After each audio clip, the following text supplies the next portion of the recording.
Hi friends, നമ്മൾ ഇന്ന് പഠിക്കാൻ പോകുന്നത് 10ാം ക്ലാസ്സിലെ ഇംഗ്ലീഷ് ടെക്സ്റ്റ് ബുക്കിലുള്ള ഫ്രണ്ട്സ് റോമൻസ് കൺട്രിമെൻ എന്ന കവിതയാണ്.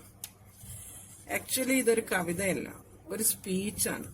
ഷേക്സ്പിയറിന്റെ ജൂലിയസ് സീസർ എന്ന നാടകത്തിൽ സീസറിന്റെ മരണത്തോടനുബന്ധിച്ച് സീസറിന്റെ ക്ലോസ് ഫ്രണ്ടായ മാർക്ക് ആന്റണി നടത്തുന്ന ഒരു ചരമ പ്രസംഗമാണിത്. ഈ പാഠഭാഗത്തിന്റെ അർത്ഥം പൂർണ്ണമായി നിങ്ങൾക്ക് മനസ്സിലാകണമെങ്കിൽ ആ നാടകത്തിന്റെ ആ പ്രസംഗത്തിന്റെ പശ്ചാത്തലം കൂടെ അല്പമായി നിങ്ങൾ അറിഞ്ഞിരിക്കണം. റോമ സാമ്രാജ്യം ഭരിച്ചിരുന്നത് 3 പേരാണ്. അതിലൊരാളാണ് ജൂലിയസ് സീസർ. ജൂലിയസ് സീസർ റോമിനെയും റോമിലുള്ള ജനത്തെയും വളരെയധികം സ്നേഹിച്ചിരുന്ന ഒരു വ്യക്തിയായിരുന്നു. അദ്ദേഹം നടത്തിയ സകല യുദ്ധങ്ങളിലും അദ്ദേഹത്തിന് ജയം ലഭിച്ചിരുന്നു. ഇതിൽ അസൂയ പൂണ്ട ഒരു കൂട്ടം ജനങ്ങൾ സീസറിനെ ചതിപ്രയോഗത്തിൽ കൊല്ലാനായി തീരുമാനിക്കുന്നു. അതിനവർ കൂട്ടുപിടിച്ചത് സീസറിന്റെ ഉറ്റ സുഹൃത്തായ ബ്രൂട്ടസിനെ ആയിരുന്നു. അങ്ങനെ ബ്രൂട്ടസിന്റെ സഹായത്തോടെ സീസറിനെ അവർ കൊല്ലുന്നു. ഈ സീസറിന്റെ മരണത്തിൽ റോമൻസ് വളരെയധികം ക്ഷുഭിതരായി. എന്നാൽ ബ്രൂട്ടസ് അവരെ വളരെ തന്മയത്വത്തോടെ ഒരു ചരമപ്രസംഗത്തിലൂടെ ജനങ്ങളെ തെറ്റിദ്ധരിപ്പിച്ചു. സീസറിന്റെ മരണം റോമിന് അത്യാവശ്യമായിരുന്നു എന്ന് അവരെ ധരിപ്പിച്ചു. അതിന് കാരണമായിട്ട് ബ്രൂട്ടസ് അവരോട് പറയുന്നത് സീസർ ഒരു അത്യാഗ്രഹിയായിരുന്നു എന്നാണ്. ഈ സമയത്താണ് സീസറിന്റെ ആത്മമിത്രമായ മാർക്ക് ആന്റണി വരുന്നത്. അദ്ദേഹം ബ്രൂട്ടസിന്റെ തന്നെ അനുവാദത്തോടെ ഒരു ചരമപ്രസംഗം നടത്തുന്നു. ആ പ്രസംഗമാണ് നമുക്കിവിടെ പദ്യമായിട്ട് പോയമായിട്ട് നമ്മളിവിടെ പഠിക്കുന്നത്. ആ സ്പീച്ചിലൂടെ, ആ പ്രസംഗത്തിലൂടെ മാർക്ക് ആന്റണി വളരെ വിദഗ്ധമായിട്ട് ബ്രൂട്ടസ് ഒരു കോൺസ്പിറേറ്റർ ആണെന്നും, അതായത് ഒരു ചതിയനാണെന്നും, മറിച്ച് സീസർ വളരെ നല്ല വ്യക്തിയാണെന്നും ജനങ്ങളെ മനസ്സിലാക്കുന്നു. ആ പാഠഭാഗമാണ്, അതല്ലെങ്കിൽ ആ സ്പീച്ചാണ് നമുക്കിവിടെ പോയമായിട്ട് പഠിക്കാനുള്ളത്. ഇനി നമുക്ക് പാഠഭാഗത്തിലേക്ക് കടക്കാം.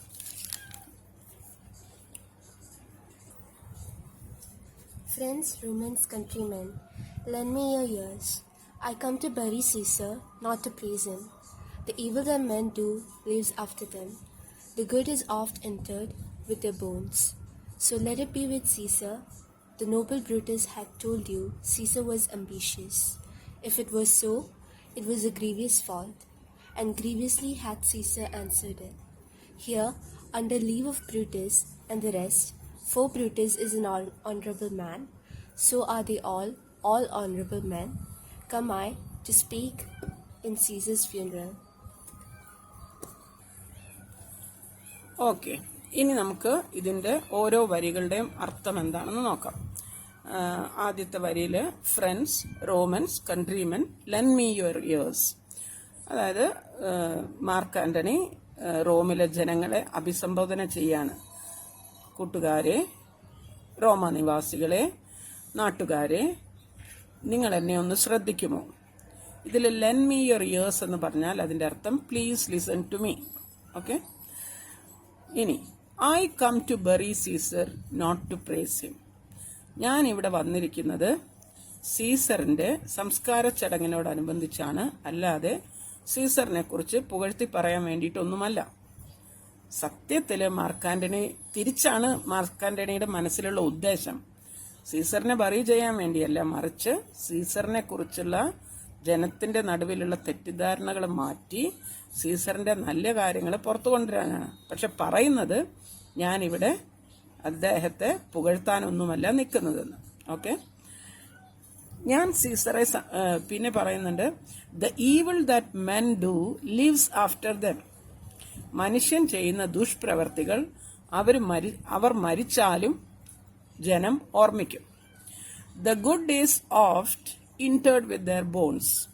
എന്നാൽ നല്ല പ്രവർത്തികൾ പലപ്പോഴും അവരുടെ അസ്ഥികളോടൊപ്പം മറവ് ചെയ്യപ്പെടുന്നു. അതായത് നല്ല പ്രവർത്തികൾ പലപ്പോഴും അവരുടെ മരണത്തോടെ അത് മറഞ്ഞു പോകുന്നു. ഓഫ്റ്റ് എന്ന് പറഞ്ഞാൽ ഓഫൺ, പലപ്പോഴും എന്നുള്ള അർത്ഥം. പിന്നെ ഇന്റേർഡ് എന്ന് പറഞ്ഞാൽ ബറീഡ്, കുഴിച്ചിടുക, അതാണ് അതിന്റെ അർത്ഥം. Okay, so let it be with Caesar the noble Brutus. So let it be with Caesar എന്ന് പറഞ്ഞാൽ അതിനാൽ സീസറിനും അങ്ങനെ തന്നെ സംഭവിക്കട്ടെ. എങ്ങനെ തന്നെ? നോർമലി ഒരാൾ മരിക്കുമ്പോൾ അയാളുടെ നല്ല കാര്യങ്ങളൊക്കെ മൺമറഞ്ഞു പോകും, ചീത്ത കാര്യങ്ങള് പുറത്തു വരും, അല്ലെങ്കിൽ ജനം സംസാരിച്ചുകൊണ്ടിരിക്കും. ഇപ്പൊ അത് തന്നെയാണ് അതിന്റെ മറ്റൊരർത്ഥം പറഞ്ഞാൽ, ഇപ്പൊ അത് തന്നെയാണ് സീസറിനും സംഭവിക്കുന്നത്. അയാളുടെ മരണത്തോടെ സീസർ ഇത്രയും നാള് റോമിന് വേണ്ടിയും റോമിലെ ജനങ്ങൾക്ക് വേണ്ടിയും ചെയ്ത നല്ല കാര്യങ്ങളൊക്കെ ജനം മറന്നുപോയി. അയാൾ ചെയ്ത ചില ചീത്ത കാര്യങ്ങൾ മാത്രമാണ് ജനം ഓർമ്മിക്കുന്നത്. ഓക്കെ, അപ്പോൾ ഇവിടെ വളരെ സൂക്ഷ്മമായി നമ്മൾ നോക്കുമ്പോൾ മനസ്സിലാകും, റോമിലെ ജനങ്ങളുടെ മനസ്സിൽ എന്താ പറയുക, സംശയം ഉണർത്താനായിട്ടാണ്, അതായത് സീസറിന്റെ മരണത്തിലുള്ള സംശയം ഉണർത്താനാണ് മാർക്ക് ആന്റണി ഇങ്ങനെ സംസാരിക്കുന്നത്. Next line, the noble Brutus had told you Caesar was ambitious. Noble Brutus, മഹാനായ ബ്രൂട്ടസ് എന്താണ് പറഞ്ഞത്? സീസർ അത്യാഗ്രഹിയാണെന്ന്. ഓക്കെ, ഹാത്ത് എന്ന് പറഞ്ഞാൽ ഹാഡ്. ഓക്കെ, അപ്പോൾ നോബിൾ ബ്രൂട്ടസ് നിങ്ങളോട് എന്താ പറഞ്ഞത്? സീസർ ഒരു അത്യാഗ്രഹിയാണെന്ന്. Okay, if it were so it was a grievous fault. അങ്ങനെ പറഞ്ഞെങ്കിൽ അതൊരു വലിയ തെറ്റാണ്. എന്ന് പറഞ്ഞാൽ എന്താർത്ഥം? അങ്ങനെ മഹാനായ ബ്രൂട്ടസ് നിങ്ങളോട് അങ്ങനെ പറഞ്ഞെങ്കിൽ സീസർ തീർച്ചയായിട്ടും ചെയ്തിരിക്കുന്നത് ഒരു വളരെ വലിയ തെറ്റാണ്. Okay, and grievously hath Caesar answered it. അതുകൊണ്ട് തന്നെ ആ സീരിയസ് ആയിട്ടുള്ള ആ തെറ്റിന് അദ്ദേഹം എന്താണ് അതിന് മറുപടി കൊടുത്തത്? അദ്ദേഹത്തിന്റെ മരണം കൊണ്ടാണ് മറുപടി കൊടുത്തത്. അതായത് ബ്രൂട്ടസ് പറഞ്ഞു സീസർ ഭയങ്കര തെറ്റാണ് ചെയ്തിരിക്കുന്നത്, അവൻ അത്യാഗ്രഹിയാണെന്ന്. അതുകൊണ്ട് സീസറിന് എന്ത് സംഭവിച്ചു? അങ്ങേയറ്റം ഏറ്റവും വലിയ ശിക്ഷയായ മരണം തന്നെ ലഭിച്ചു. Okay, here under leave of Brutus and the rest എന്ന് പറഞ്ഞാല് ബ്രൂട്ടസിനെയും മറ്റു കൂട്ടുകാരെയും മാനിച്ചുകൊണ്ട് എന്നാണ് അതിന്റെ വേർഡ് മീനിങ്. അതായത് ബ്രൂട്ടസിനെയും, ആരാണ് ബ്രൂട്ടസ്? ഒരു കോൺസ്പിറേറ്റർ, ഗൂഢാലോചനക്കാർ. അതുപോലെ അയാളുടെ കൂട്ടാളികളായ അദ്ദേഹത്തിന്റെ മറ്റ് rest of the people, under leave of Brutus and the rest, അവന്റെ കൂട്ടാളികളായ മറ്റ് കോൺസ്പിറേറ്റേഴ്സിനെയും മാനിച്ചുകൊണ്ട്. അപ്പോ എന്നിട്ട് ഉടനെ പറയാണ്, for Brutus is an honourable man. എന്നാൽ ഒരു കാര്യമുണ്ട്, എന്താണ്? ബ്രൂട്ടസ് ഒരു വളരെ ആദരണീയനായ ഒരു വ്യക്തിയാണ്.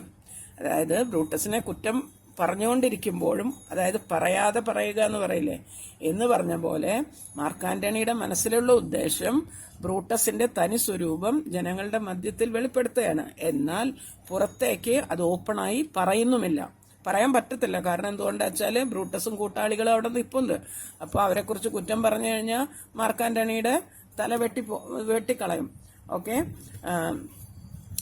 എന്നിട്ട് പറയുന്നുണ്ട് next line, come I to speak in Caesar's funeral.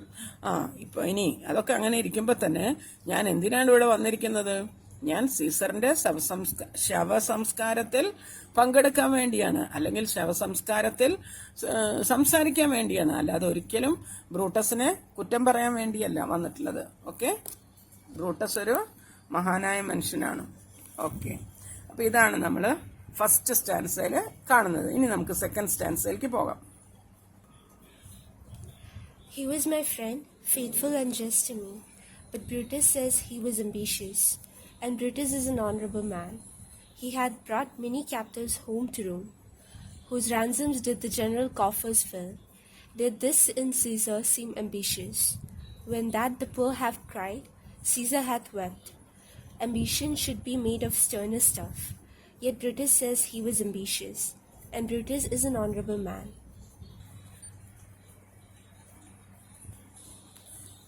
Okay, നമുക്ക് സെക്കൻഡ് സ്റ്റാൻസയിലേക്ക് കടക്കാം. He was my friend, faithful and just to me. He was my friend. Caesar എന്റെ ആരായിരുന്നു? സീസർ എന്റെ കൂട്ടുകാരനായിരുന്നു. അവൻ, ഞാൻ അറിയുന്ന സീസർ, അല്ലെങ്കിൽ എന്റെ കൂട്ടുകാരനായ സീസർ ഫെയ്ത്ത്ഫുൾ ആയിരുന്നു, എന്നുവെച്ചാൽ വിശ്വസ്തനായിരുന്നു. ആൻഡ് ജസ്റ്റ് ടു മീ, അവൻ ന്യായപ്രിയനായിരുന്നു. അവൻ ന്യായം മാത്രമേ ചെയ്യത്തുള്ളൂ. അങ്ങനെയുള്ള ഒരു സീസറിനെയാണ് എനിക്കറിയാം. But Brutus says he was ambitious. എന്നാൽ ബ്രൂട്ടസ് എന്താ പറയുന്നത്? അദ്ദേഹം അത്യാഗ്രഹിയായിരുന്നു. And Brutus is an honourable man. എന്നാൽ തീർച്ചയായും ഞാൻ ഒരിക്കലും ബ്രൂട്ടസിനെ കുറ്റം പറയത്തില്ല. ബ്രൂട്ടസ് ആരാണ്? ബ്രൂട്ടസ് അങ്ങേയറ്റം ആദരണീയനായൊരു വ്യക്തിയാണ്. ഇവിടെ നമുക്ക് കാണാം, യഥാർത്ഥത്തിൽ മാർക്ക് ആന്റണിയുടെ ഉദ്ദേശം ബ്രൂട്ടസിന്റെ മുഖം മൂടി ജനങ്ങളുടെ ഉള്ളിൽ നിന്ന് വലിച്ചു കീറിക്കളയാനാണ്. അവൻ ആദരണീയനായ മനുഷ്യനാണ് എന്ന് ഇടയ്ക്കിടയ്ക്ക് അങ്ങനെ പറയുന്നതിന്റെ അർത്ഥം അവൻ ഒട്ടും ആദരണീയനായ ഒരു വ്യക്തിയല്ല എന്ന് ജനങ്ങളെ ബോധ്യപ്പെടുത്താനാണ്. ബ്രൂട്ടസിനെ കുറ്റം പറയുന്നുണ്ട്. അതായത് ബ്രൂട്ടസ് ഞാൻ അറിയുന്ന സീസർ അങ്ങേയറ്റം വിശ്വസ്തനും പിന്നെ ആരാണ്, ന്യായപ്രിയനുമായൊരു വ്യക്തിയാണ്. പക്ഷെ ബ്രൂട്ടസ് എന്താ പറയണത്? അവൻ അത്യാഗ്രഹിയായിരുന്നു എന്ന് വെച്ച് ബ്രൂട്ടസിനെ ഞാൻ കുറ്റം പറയുന്നില്ല. ബ്രൂട്ടസ് വളരെ ഓണറബിൾ ആയിട്ടുള്ളൊരു മനുഷ്യനാണ്. ഓക്കെ, അടുത്ത വാരി. He had brought many captives home to Rome. Captives എന്ന് പറഞ്ഞാൽ യുദ്ധ തടവുകാര്. അതായത് ഇവർ യുദ്ധത്തിന് പോകുമ്പോൾ മറ്റു രാജ്യത്തിലെ വലിയ അതായത് റോയൽ പീപ്പിളിനെ, അവിടുത്തെ മന്ത്രിമാരെയോ രാജാവിനെയോ പ്രിൻസിനെയോ ഒക്കെ യുദ്ധത്തിൽ അവർ പിടിച്ചുകൊണ്ടുവരും. യുദ്ധ തടവുകാരാണ്. അപ്പൊ ഇവരുടെ രാജ്യത്ത് കൊണ്ടുവന്ന് പാർപ്പിക്കും. അപ്പോൾ മറ്റേ രാജ്യക്കാര് അവരെ വന്ന് വാങ്ങിച്ചോണ്ട് പോകും. അപ്പൊ വാങ്ങിക്കുമ്പോൾ എന്ത് സംഭവിക്കും? ഇവർ പറയുന്ന വില കൊടുക്കും. അപ്പൊ ഈ യുദ്ധ തടവുകാർക്ക് നല്ലൊരു വില കിട്ടും. ആ പൈസ എവിടേക്കാണ് പോകുന്നത്? ഈ രാജ്യത്തിലേക്കാണ് വന്നു ചേരുന്നത്. ഇപ്പൊ ഇവിടെ പറഞ്ഞിരിക്കുന്നത് he had brought many captives home to Rome. അതായത് എത്ര യുദ്ധങ്ങൾ നടത്തിയിട്ടുണ്ടോ ആ യുദ്ധത്തിലെല്ലാം ഒത്തിരി യുദ്ധ തടവുകാരെ സീസർ റോമിലേക്ക് കൊണ്ടുവന്നിട്ടുണ്ട്. Okay, whose ransom did the general coffers fill. Coffers എന്ന് പറഞ്ഞാല് ഖജനാവ്, treasury, okay, money box.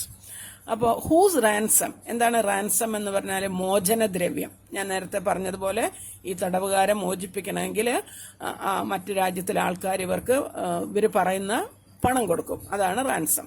Whose ransom did the general coffers fill. അങ്ങനെ കൊണ്ടുവന്ന ഈ യുദ്ധ തടവുകാരാൽ ഈ പൊതു ഖജനാവ് നിറച്ചു കൊണ്ടിരിക്കുന്ന ഒരു വ്യക്തിയാണ്. അതായത് ഈ റോമിന് അങ്ങേയറ്റം ഉപകാരം ചെയ്യുന്ന ഒരു വ്യക്തിയാണ് സീസർ. ഓക്കെ, പിന്നെ did this in Caesar seem ambitious. ഇങ്ങനെ ഇത് പറഞ്ഞിട്ട് മാർക്ക് ആന്റണി ചോദിക്കുകയാണ്, ഇങ്ങനെ ചെയ്യുന്ന ഒരാള് അത്യാഗ്രഹിയാണോ എന്ന് നിങ്ങൾ കരുതുന്നുണ്ടോ? ഇതാണോ സീസർ കാണിച്ച അത്യാഗ്രഹം? When that the poor have cried Caesar hath wept. ഇനി അടുത്തൊരു ക്വാളിറ്റി എന്താണ്? എപ്പോഴൊക്കെ പുവർ പീപ്പിൾ കരഞ്ഞിട്ടുണ്ടോ, ദരിദ്രന്മാര് എപ്പോഴൊക്കെ വിഷമിച്ചിട്ടുണ്ടോ, കരഞ്ഞിട്ടുണ്ടോ, അപ്പോഴൊക്കെ സീസർ എന്ത് ചെയ്തു? അവരോട് കൂടെ കരഞ്ഞു. അത് ഒരു സിംബോളിക് ലാംഗ്വേജ് ആണ്. അതിന്റെ സിമ്പിൾ ആയിട്ടുള്ള മീനിങ് എന്താണ്? എപ്പോഴൊക്കെ പാവപ്പെട്ട ജനങ്ങൾക്ക് ഒരാവശ്യം ഉണ്ടായിരുന്നോ അപ്പോഴൊക്കെ അവരോട് കൂടെ സീസർ ഉണ്ടായിരുന്നു അവരെ സഹായിക്കാനായിട്ട്. Okay, ambition should be made of sterner stuff. ഇവിടെ സ്റ്റേണർ സ്റ്റഫ് എന്ന് പറയുന്നത് കഠിന ഹൃദയനാണ്. അപ്പൊ ഇവിടെ പറയാണ്, മാർക്ക് ആന്റണി പറയാണ്, എന്റെ അറിവില് അംബീഷ്യസ് ആയിട്ടുള്ള ഒരാൾ ഒരു കഠിന ഹൃദയനായിരിക്കും. ഓക്കെ, അത്യാഗ്രഹി ഒരിക്കലും പാവങ്ങളോട് കൂടെ ഇരിക്കില്ല. അത്യാഗ്രഹി ഒരിക്കലും മറ്റൊരാളുടെ വിഷമം കണ്ടിട്ട് കരയില്ല കൂടെ. ഓക്കെ, പക്ഷെ സീസർ എന്താണ് ചെയ്തുകൊണ്ടിരുന്നത്? ഓരോ പാവപ്പെട്ടവന്റെ ആവശ്യത്തില് അവനോട് കൂടെ ഉണ്ടായിരുന്നു, അവനെ സഹായിച്ചിരുന്നു, അവനോട് കൂടെ കരഞ്ഞിരുന്നു. ഓക്കെ, അപ്പോ ഇവിടെ മാർക്ക് ആന്റണി പറഞ്ഞ കാര്യവും ശരിക്കുള്ള സീസറിന്റെ സ്വഭാവം തമ്മിൽ ഒരു മാച്ചും ഇല്ല. Okay, yes. അപ്പൊ എന്താണ് ഈ സ്റ്റേണർ സ്റ്റഫ് എന്ന് പറഞ്ഞാൽ? ഒരിക്കലും പാവങ്ങളോട് ദയ കാണിക്കാത്ത ആൾക്കാരാണ്. Yet Brutus says he was ambitious. പക്ഷെ ബ്രൂട്ടസ് എന്താ പറയണത്? സീസർ ഒരു അത്യാഗ്രഹിയായിരുന്നു എന്ന്. അപ്പൊ യെറ്റ് അതിന്റെ മീനിങ് എന്താണ്? ഇത്രയൊക്കെ നല്ല കാര്യങ്ങൾ ചെയ്തതും പറഞ്ഞതും ഒക്കെയാണ് എനിക്കറിയുന്നത് സീസറിനെ കുറിച്ച്. പക്ഷേ ഇവിടെ ബ്രൂട്ടസ് എന്താ പറയണത്? സീസർ ഒരു അത്യാഗ്രഹിയായിരുന്നെന്ന്. And Brutus is an honourable man. എന്നിട്ട് വീണ്ടും പറയാണ്, പക്ഷെ ബ്രൂട്ടസ് ആരാണ്? ബ്രൂട്ടസ് ഒരു ഓണറബിൾ മാൻ ആണ്. അപ്പൊ അങ്ങനെ വീണ്ടും ആ ലൈൻ എടുത്ത് പറയുന്നതിന്റെ ഉദ്ദേശം എന്താണ്? മാർക്ക് ആന്റണിക്ക് ഇവിടെ തെളിയിക്കാനുള്ളത് ബ്രൂട്ടസ് ഒട്ടും ആദരണീയനായ വ്യക്തിയല്ല, ബ്രൂട്ടസ് ഒട്ടും ഓണറബിൾ ആയിട്ടുള്ള ഒരു വ്യക്തിയല്ല എന്നാണ് മാർക്ക് ആന്റണിക്ക് ജനത്തോട് പറയാനുള്ളത്. പക്ഷെ അങ്ങേര് തിരിച്ചാണ് പറയുന്നത്, തീർച്ചയായിട്ടും ബ്രൂട്ടസ് ആദരണീയനായ വ്യക്തിയാണെന്ന്. അങ്ങനെ അത് വീണ്ടും വീണ്ടും വീണ്ടും എടുത്തു പറയാണ്. അത് റെപ്പിറ്റേഷനാണ്, അതൊക്കെ നമുക്ക് പഠിക്കാം. അതുപോലെ ഈ ഓപ്പോസിറ്റ് ആയിട്ട് പറയുന്നത് ഐറണിയാണ്. എല്ലാം നമുക്ക് പഠിക്കാം വിശദമായിട്ട്. അപ്പം ഞാനിപ്പോൾ ഇതിൻ്റെ ലൈനിൻ്റെ അർത്ഥം മാത്രമാണ് പറഞ്ഞു പോകുന്നത്. ഓക്കെ, ഇനി നമുക്ക് തേർഡ് സ്റ്റാൻസയിലേക്ക് കിടക്കാം. ഓക്കെ, ശരി. You all did see that on the Lupercal. I thrice presented him a kingly crown, which he did thrice refuse. Was this ambition? Yet Brutus says he was ambitious. And sure, he is an honorable man. I speak not to disapprove what Brutus spoke, but here I am to speak what I do know. Okay, ഇനി നമുക്കതിൻ്റെ line by line ആയിട്ടുള്ള meanings നോക്കാം. You all did see that on Lupercal. Lupercal എന്ന് പറയുന്നത് ഒരു ഉത്സവമാണ്. Okay, അതൊരു സ്ഥലമാണ്, അവിടെ നടക്കുന്ന ഒരു ഉത്സവമാണ്. അപ്പോൾ ഇവിടെ പറഞ്ഞിരിക്കുന്നത് you all did see that on the Lupercal. നിങ്ങളെല്ലാവരും കണ്ടതാണ് ലൂപ്പർകോൾ ഉത്സവത്തിൽ വെച്ചിട്ട്. I thrice presented him a kingly crown. ഞാൻ 3 തവണ സീസറിന് രാജകിരീടം സമ്മാനിച്ചു. ഓക്കെ, അപ്പോൾ ആ ലൂപ്പർകോൾ ഉത്സവത്തിൻ്റെ ആ ദിനങ്ങളിൽ 3 തവണ ആയിട്ട് മാർക്ക് ആൻ്റണി കിങ്ലി ക്രൗണ് സീസറിന് കൊടുത്തു. ഈ 3 തവണ അദ്ദേഹം എന്താണ് ചെയ്തത്? Which he did thrice refuse was this ambition. എന്നാൽ ഈ 3 തവണ അദ്ദേഹം അത് നിരസിച്ചു. എന്നിട്ട് ചോദിക്കുകയാണ്, വാസ് ദിസ് എംബീഷൻ, ഇതാണോ അത്യാഗ്രഹം? ഇതിൻ്റെ പേരാണോ അത്യാഗ്രഹമെന്ന്? അത്യാഗ്രഹമുള്ള ആളാണെങ്കിൽ ഒരാൾ കിങ്ലി ക്രൗൺ വെച്ച് നീട്ടുമ്പോൾ ഉടനെ അത് സ്വീകരിച്ച് രാജാവാവും. പക്ഷേ സീസർ പറഞ്ഞത് എനിക്ക് രാജാവാവണ്ട, മറിച്ച് എനിക്ക് എൻ്റെ രാജ്യത്തെ സേവിച്ചാൽ മതി എന്നാണ്. ഓക്കെ, രാജ്യത്തിലെ ജനങ്ങളെ സേവിച്ചാൽ മതി എന്നാണ് പറഞ്ഞത്. ഓക്കെ, അപ്പോൾ സീസർ എങ്ങനെ അംബീഷ്യസ് ആകും, അത്യാഗ്രഹിയാവും? Yet Brutus says he was ambitious. പക്ഷേ ഇതൊക്കെയാണെങ്കിലും ബ്രൂട്ടസ് എന്താ പറയണത്? സീസർ ഒരു അത്യാഗ്രഹിയാണെന്ന്. And sure he's an honourable man. പക്ഷേ ഒരു കാര്യമുണ്ട്, ഞാൻ ബ്രൂട്ടസിനെ കുറിച്ച് പറയുകയാണെങ്കിൽ ബ്രൂട്ടസ് തീർച്ചയായിട്ടും ഒരു ആദരണീയനായ വ്യക്തിയാണ്. അദ്ദേഹം അങ്ങേയറ്റം ഓണറബിളാണ്. I speak not to disprove what Brutus spoke. ഞാനിതൊക്കെ പറയുമ്പോൾ നിങ്ങൾ ഒരിക്കലും തെറ്റിദ്ധരിക്കാൻ പാടില്ല. ഞാൻ ബ്രൂട്ടസ് പറഞ്ഞതൊക്കെ നുണയാണെന്ന് സ്ഥാപിക്കാൻ വേണ്ടിയാണ് ഞാനിത് പറയണമെന്ന് നിങ്ങൾ കരുതരുത്. സത്യത്തിൽ മാർക്ക് ആൻ്റണി എന്തിനാണ് ഇതൊക്കെ പറയണത്?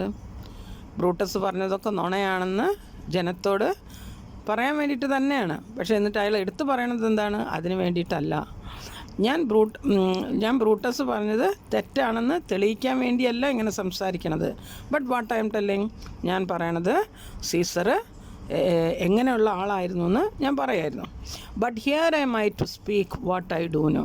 പക്ഷെ ഞാൻ ഇവിടെ നിങ്ങളോട് ഇന്ന് പറഞ്ഞ കാര്യങ്ങളൊക്കെ എനിക്ക് സീസറിനെ കുറിച്ച് എന്തറിയാം, ആ കാര്യങ്ങൾ, ആ സത്യമായ കാര്യങ്ങളാണ് ഞാൻ ഇവിടെ നിന്ന് നിങ്ങളോട് പറഞ്ഞത്. അപ്പോൾ മൊത്തത്തിൽ എന്താണ് അതിൻ്റെ അർത്ഥം? ബ്രൂട്ടസ് പറഞ്ഞു സീസർ ഒരു അത്യാഗ്രഹിയാണെന്ന്. അതിനെ കോൺട്രാഡിക്റ്റ് ചെയ്യാനായിട്ട് മാർക്ക് ആൻ്റണി പറയാണ്, ബ്രൂട്ടസ് പറഞ്ഞതുപോലെ സീസർ ഒരു അത്യാഗ്രഹി ആയിരുന്നെങ്കിൽ ലൂപ്പർകോളിൽ വെച്ചിട്ട് ഞാൻ കിങ്ഷിപ്പ്, അതായത് കിങ്ലി ക്രൗൺ ഞാൻ വെച്ച് നീട്ടി. 1 തവണയല്ല, 2 തവണയല്ല, 3 പ്രാവശ്യം കൊടുത്തു. അപ്പോഴൊക്കെ അദ്ദേഹം അത് നിരസിച്ചു. ഓക്കെ, അങ്ങനെയുള്ള ഒരാളെ ഒരിക്കലും എനിക്ക് അത്യാഗ്രഹി എന്ന് പറയാൻ പറ്റത്തില്ല. Okay, yes. ഇനി നമുക്ക് ലാസ്റ്റ് ആൻസറിലേക്ക് കടക്കാം. You all did love him once, not without cause. What cause withholds you, then, to mourn for him? O judgment, thou art fled to brutish beasts, and men have lost their reason. Bear with me, my heart is in the coffin, there with Caesar, and I must pause till it come back to me. Okay, നമ്മളങ്ങനെ last സ്റ്റാൻസയിൽ എത്തി നിൽക്കുകയാണ്. നമുക്കിതിൻ്റെ line by ലൈനായിട്ട് അതിൻ്റെ meaning നോക്കാം. You all did love him once, not without cause. നിങ്ങൾ ഒരിക്കൽ ഈ സീസറെ സ്നേഹിച്ചിരുന്നു. നിങ്ങൾ സീസറെ സ്നേഹിക്കാൻ നിങ്ങൾക്ക് ഓരോരുത്തർക്കും ഒരു കാരണം ഉണ്ടായിരുന്നു. വെറുതെ നിങ്ങൾ സ്നേഹിച്ചതല്ല, അതിന് നിങ്ങൾക്കൊരു കാരണം ഉണ്ടായിരുന്നു. അപ്പോൾ എന്താണ് ആ പറഞ്ഞതിനർത്ഥം? സീസർ നിങ്ങൾ ഓരോരുത്തരോടും കൂടെ ഉണ്ടായിരുന്നു. സീസർ നിങ്ങൾ ഓരോരുത്തരെയും പല രീതിയിൽ സഹായിച്ചിരുന്നു. അതുകൊണ്ടാണ് നിങ്ങൾ സീസറെ സ്നേഹിച്ചിരുന്നത്. ഓക്കെ, എന്നിട്ട് ചോദിക്കുകയാണ്, what cause withholds you then to മോൺ ഫോർ ഹിം? അങ്ങനെ നിങ്ങൾ സ്നേഹിച്ചിരുന്ന ആ സീസർ ഇപ്പം മരിച്ചു കിടക്കുകയാണ്. അപ്പോൾ നമ്മൾ സ്നേഹിക്കുന്ന ഒരാൾ മരിച്ചാൽ തീർച്ചയായിട്ടും അയാളെ ഓർത്ത് നമ്മൾ കരയും. പക്ഷെ നിങ്ങളിവിടെ കരയുന്നില്ല. അപ്പോൾ മാർക്ക് ആൻ്റണി ജനത്തോട് ചോദിക്കുകയാണ്, അങ്ങനെ കരയാതിരിക്കാൻ എന്ത് കാരണമാണ് നിങ്ങളെ അതിൽ നിന്ന് പിന്തിരിപ്പിക്കുന്നത്? നിങ്ങൾ സീസറെ ഓർത്ത് കരയാതിരിക്കാൻ നിങ്ങളുടെ മുന്നിൽ ഇപ്പോൾ എന്ത് കാരണമാണ് കിട്ടിയിരിക്കുന്നത്? അപ്പോൾ എന്ത് കാരണമാണ് കിട്ടിയതെന്ന് മാർക്ക് ആൻ്റണിക്ക് അറിയാം. അതായത് ബ്രൂട്ടസ് ജനത്തെ പറഞ്ഞ് വിശ്വസിപ്പിച്ചിട്ടുണ്ട്. അതായത് സീസർ അധികാരമോഹിയാണ്, പിന്നെ ആംബീഷ്യസ് ആണ് എന്നൊക്കെ. Okay, oh judgment thou art fled to brutish beast. എന്നിട്ട് പറയാണ്, ഓ ജഡ്ജ്മെൻറ്റ്, അല്ലയോ നീതിപീഠമേ, ദൗ ആർട്ട്, ദൗ എന്ന് പറഞ്ഞാൽ യു, ആർട്ട് എന്ന് പറഞ്ഞാൽ R, flood to brutish beast. അതായത് നീതിപീഠം ആർക്ക് വേണ്ടിയുള്ളതാണ്? മനുഷ്യന് വേണ്ടിയുള്ളതാണ്. പക്ഷേ ഈ നീതിപീഠം ഇപ്പോൾ എവിടേക്ക് ഓടി ഒളിച്ചിരിക്കുകയാണ്? അല്ലെങ്കിൽ നീതി എവിടേക്ക്, ജഡ്ജ്മെൻറ്റ് എവിടേക്ക് ഓടിപ്പോയിരിക്കുന്നു? ബ്രൂട്ടിഷ് ബീസ്റ്റ്, മൃഗങ്ങളുടെ മധ്യേ ഓടിപ്പോയിരിക്കുകയാണ്, ഓടി ഒളിച്ചിരിക്കുകയാണ്. ഇപ്പോൾ നീതി ആരുടെ കൂടെയാണുള്ളത്? മൃഗീയരായ ആ കോൺസ്പിറേറ്റേഴ്സിൻ്റെ കൂടെ, ആ ചതിയന്മാരുടെ കൂടെ. ഓക്കെ, അപ്പോൾ മാർക്ക് ആൻ്റണി ഇവിടെ ബ്രൂട്ടിഷ് ബീസ്റ്റ് എന്ന്, മൃഗങ്ങളെന്ന് സംബോധന ചെയ്യുന്നത് ബ്രൂട്ടസിനെയും അവൻ്റെ കൂട്ടാളികളെയാണ് സംബോധന ചെയ്യുന്നത്. അപ്പോൾ ഈ ഓ ജഡ്ജ്മെൻ്റ് എന്നുള്ളത് ഒരു ഫിഗർ ഓഫ് സ്പീച്ചാണ്. അതിന് അപ്പോസ്ട്രോഫി എന്ന് പറയും. നമുക്കത് പിന്നീട് വിശദമായിട്ട് പഠിക്കാം. ഓക്കെ, ഇനി ഒന്നും കൂടെ വ്യക്തമാക്കി പറയുകയാണെങ്കിൽ, അതായത് നീതി ഇപ്പോൾ നീതിമാനായ സീസറിനോടൊപ്പം ഇല്ല, മറിച്ച് അത് കോൺസ്പിറേറ്റേഴ്സിൻ്റെ കൂടെയാണുള്ളത്. Okay, and men have lose their reason, bear with me. ഇനി ഇവിടുത്തെ ജനങ്ങളുടെ കാര്യം പറയുകയാണെങ്കിലോ, അവർക്ക് അവരുടെ ബുദ്ധി നഷ്ടപ്പെട്ടിരിക്കുന്നു. ഓക്കെ, അവരുടെ ബുദ്ധിയെ അടച്ചു കളഞ്ഞിരിക്കുന്നു. എന്നിട്ട് പറയാണ്, ബെയർ വിത്ത് മീ, എന്നോട് ക്ഷമിക്കണമേ. അതെന്തിനാണ് ക്ഷമ ചോദിക്കുന്നത്? മാർക്ക് ആൻ്റണി ഈ റോമിലെ മൊത്തം ജനങ്ങളെയാണ് അടച്ചു പറഞ്ഞിരിക്കുന്നത്. അവർക്കിപ്പോൾ ബുദ്ധിയില്ലാന്ന്. അവർ ബുദ്ധി ഉണ്ടായിരുന്നെങ്കിൽ ബ്രൂട്ടസിൻ്റെ കോൺസ്പിറസി അവർ മനസ്സിലാക്കുമായിരുന്നു, സീസറിൻ്റെ സ്നേഹം അവർ മറക്കത്തില്ലായിരുന്നു. പക്ഷേ അവർക്ക് ബുദ്ധി നഷ്ടപ്പെട്ടിരിക്കുന്നു. അപ്പോൾ അങ്ങനെ ഈ റോമിലെ ജനങ്ങളെ ഒന്നടങ്കം മാർക്ക് ആൻ്റണി അധിക്ഷേപിച്ചിട്ട് ഉടനെ പറയാണ്, എന്നോട് ക്ഷമിക്കണം. കാരണം എന്താ? My heart is in the coffin there with Caesar. എനിക്ക് സത്യം പറഞ്ഞാൽ എനിക്കും എന്താ പറയുക, എന്താ ഞാൻ പറയുന്നതെന്ന് അറിയുന്നില്ല. കാരണം എൻ്റെ മനസ്സിപ്പോൾ മരിച്ചു കിടക്കുന്ന സീസറിനോടൊപ്പമാണ്. കോഫിൻ എന്ന് പറഞ്ഞാൽ ആ ശവക്കല്ലറയിലാണ്. അപ്പോൾ ഇത് വേറൊരു ടെക്നിക്കാണ്. അതായത് റോമിലെ ജനങ്ങളെ കുറ്റപ്പെടുത്തുകയും വേണം, അതേസമയം കുറ്റപ്പെടുത്തുമ്പോൾ അതിന് റോമൻസ് അത് കേട്ടിരിക്കത്തില്ല. അവർ പ്രക്ഷുബ്ധരായിട്ട് മാർക്ക് ആൻ്റണിക്ക് നേരെ പാഞ്ഞു വരും. അപ്പോൾ എന്നാലത് പറയുകയും വേണം. അപ്പോൾ അത് പറഞ്ഞിട്ട് ഉടനെ ക്ഷമ ചോദിക്കുകയാണ്. എന്നിട്ട് പറയാണ്, എനിക്കറിയില്ല ഞാൻ എന്താ പറഞ്ഞുകൊണ്ടിരിക്കുന്നതെന്ന്, എൻ്റെ മനസ്സ് എൻ്റെ കൂടെ ഇല്ല. കാരണം എൻ്റെ ആത്മസുഹൃത്തായ സീസർ മരിച്ചു, ആ സീസറിൻ്റെ കൂടെയാണ്. അതായത് ആ വിഷമത്തിൽ ഞാൻ ആകെ തകർന്നിരിക്കുകയാണ്. അതുകൊണ്ട് ഞാൻ എന്താ പറയുന്നതെന്ന് എനിക്കറിയുന്നില്ല. And I must pause till it come back to me. അതുകൊണ്ട് ആ മനസ്സ് എന്നിലേക്ക് തിരിച്ചു വരുന്നത് വരെ, അതായത് സിമ്പിളായിട്ട് പറഞ്ഞാൽ ഞാനൊന്ന് നോർമലാകുന്നത് വരെ ഐ മസ്റ്റ് പോസ്, ഞാൻ മിണ്ടാതിരിക്കുന്നതാണ് നല്ലത്. അല്ലെങ്കിൽ ഞാൻ ഇങ്ങനെ എന്തെങ്കിലുമൊക്കെ വിളിച്ച് പറഞ്ഞുകൊണ്ടിരിക്കും. ഓക്കെ, അപ്പോൾ ഞാൻ എന്തെങ്കിലും പറഞ്ഞെങ്കിൽ നിങ്ങൾക്ക് വേദനിക്കേണ്ട, നിങ്ങളെന്നോട് ക്ഷമിക്കണം. ഓക്കെ, അത്രയാണ് നമുക്കിവിടെ പഠിക്കാനുള്ളത്. ഓക്കെ, നമ്മുടെ ഈ പോയത്തിൽ തന്നിട്ടുള്ളത്. പിന്നെ അത്രയേ ഉള്ളൂ. പക്ഷേ ഇതിൻ്റെ ആഫ്റ്റർ എഫക്റ്റ് എന്താ ഉണ്ടാവുകയെന്ന് ചോദിച്ചാൽ, ഇതോടെ മാർക്ക് ആൻ്റണിയുടെ സ്പീച്ച് തീർന്നു. ബട്ട് ജനങ്ങൾക്ക് സത്യം മനസ്സിലായി. ജനങ്ങൾ ബ്രൂട്ടസിൻ്റെയും മറ്റ് കോൺസ്പിറേറ്റേഴ്സിൻ്റെയും എഗെയിൻസ്റ്റായിട്ട് തിരിഞ്ഞു. അവർ കൂട്ടത്തോടെ ചെന്ന് ബ്രൂട്ടസിനെയും മറ്റ് കോൺസ്പിറേറ്റേഴ്സിനെയും കൊല്ലുന്നു. അങ്ങനെയാണ് ആ ഒരു രംഗം അവിടെ അവസാനിപ്പിക്കുന്നത്. അപ്പോൾ ഇനി നമുക്ക് നോക്കാം, ഈ സ്പീച്ചിലൂടെ ഷേക്സ്പിയർ നമുക്ക് മനസ്സിലാക്കി തരുന്നൊരു സംഗതിയുണ്ട്. Okay, this speech is a masterclass in persuasion. Without shouting or blaming directly, Antony slowly changes the minds of the people. Shakespeare teaches us the power of words. How calm speech can shake empires. Okay, അതാണ് ഇവിടെ നമുക്ക് പറഞ്ഞ് മനസ്സിലാക്കി തന്നത്. ഒരു സ്പീച്ചിലൂടെ through the speech of Brutus he was successful to change the minds of the whole Romans. അതുപോലെ തന്നെ മറ്റൊരു സ്പീച്ചിലൂടെ Mark Antony could win over the mind of the Romans. Okay, അവരുടെ മനസ്സിനെ തിരികെ കൊണ്ടുവരാൻ അവൻ സാധിച്ചു. അപ്പോൾ ഇവിടെ ഇതിലൂടെ നമ്മളെ ഷേക്സ്പിയർ എന്താണ് ബോധ്യപ്പെടുത്തി തരുന്നതെന്ന് ചോദിച്ചാൽ, വേർഡ്സ് ഹാവ് പവർ. ഓക്കെ, സ്ക്രിപ്ചറിൽ പറയുന്നുണ്ട് നാവിന് ഒരു കാട് കത്തിക്കാനുള്ള പവർ ഉണ്ടെന്ന്, വേർഡ്സിന്. ഓക്കെ, ആ വേർഡ് കൊണ്ടാണ് ക്രിയേഷൻ നടത്തുന്നത്, അതേ വേർഡ് കൊണ്ട് തന്നെയാണ് ഡിസ്ട്രക്ഷനും നടത്താൻ പറ്റുന്നത്. അപ്പോൾ നമ്മൾ സംസാരിക്കുമ്പോൾ വളരെ സൂക്ഷിച്ച് വേണം നമ്മൾ സംസാരിക്കേണ്ടത്. ഓക്കെ, സത്യവും ന്യായവും പറയുമ്പോൾ നമുക്ക് ആത്മവിശ്വാസവും ബുദ്ധിയും പ്രവർത്തിക്കും. ഓക്കെ, ആൻ്റണി നമുക്കതിൻ്റെ ഒരു മാതൃകയാണ്. അപ്പോൾ ഇത്രയൊക്കെയാണ് നമുക്ക് ഈ പാഠത്തിൽ പഠിക്കാനുള്ളത്. ഇതിൻ്റെ ഫസ്റ്റ് പാർട്ട് മാത്രമാണ്. ഇനി ഇതിൻ്റെ സെക്കൻഡ് പാർട്ടുണ്ട്. അതിൽ നമ്മൾ നോക്കാൻ പോകുന്നത് ഫിഗേഴ്സ് ഓഫ് സ്പീച്ച്, അതുപോലെ തന്നെ ഇതിൻ്റെ ക്വസ്റ്റ്യൻ ആൻസേഴ്സ്. അത് രണ്ടും നമുക്ക് നോക്കാം. ഓക്കെ, അപ്പോൾ തൽക്കാലം നമുക്കിവിടെ നിർത്താം. നിങ്ങൾക്ക് എൻ്റെ വീഡിയോ ഇഷ്ടമായി എന്ന് ഞാൻ വിശ്വസിക്കുന്നു. നിങ്ങളുടെ അഭിപ്രായങ്ങളും നിർദ്ദേശങ്ങളും എന്നെ അറിയിക്കണം. അതെനിക്ക് ഏറ്റവും വിലപ്പെട്ടതാണ്. If you like this video, do like, share and subscribe for more English lessons. Thanks for watching. Thank you. Bye.